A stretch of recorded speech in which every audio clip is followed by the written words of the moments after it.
আমাদের কি কোনো প্রেম ছিল? প্রেম ছিল না। প্রেম ছিল। প্রথম থেকেই আমি চাইতাম যে আমাদের বিয়ে হোক, আমাদের সম্পর্কটা অন্য 8-10টা সম্পর্কের মতো না হোক। আমাদের প্রথম কথা হয়েছিল 2019-এ, কথা না, মানে টেক্সটে কথা হয়েছিল।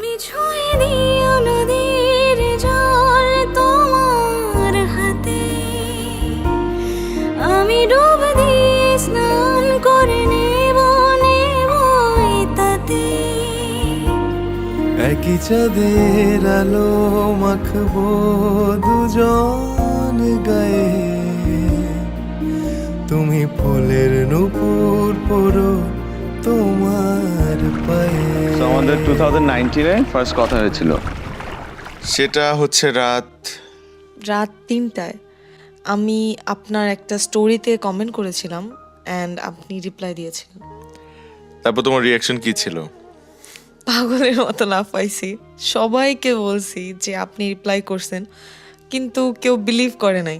সবাই বলছে যে এটা ফেক অ্যাকাউন্ট। Fake account? যখন আমি ফার্স্ট অ্যাপ্রোচ করছিলাম তোমাকে, তখন তোমার কি মনে হয়েছিল? আমি আপনাকে একজন ফ্যান হিসেবে অনেক পছন্দ করতাম, কিন্তু সম্পর্কটা এরকমও হতে পারে এটা আমি আসলে কখনো ভাবি নাই। তো এর জন্য একটু কনফিউজ ছিলাম আমি শুরু থেকে। তারপর তুমি শিওর হলা কিভাবে?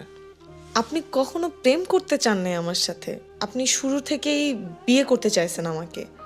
অ্যান্ড প্রথম দিন থেকে কবুল বলার দিন পর্যন্ত আপনি যেভাবে কনফিডেন্ট ছিলেন আমাকে নিয়ে, আমার ফ্যামিলির সামনে, সবার সামনে, তো দ্যাট মেড মি ফিল যে এই মানুষটা সারা জীবন আমাকে ভালোবাসবে, সারা জীবন আমাকে আগলে রাখবে।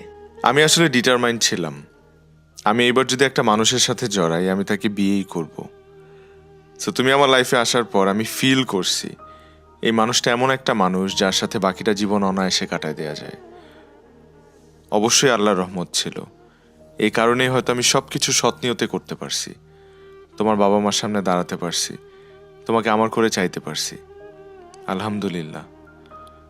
এখন আমি প্রাউডলি বলতে চাই পুরা দুনিয়ার সামনে যে আমি তোমাকে অনেক ভালোবাসি এবং শেষ নিঃশ্বাস পর্যন্ত আমি তোমাকে ভালোবেসে যাব, ইনশাআল্লাহ।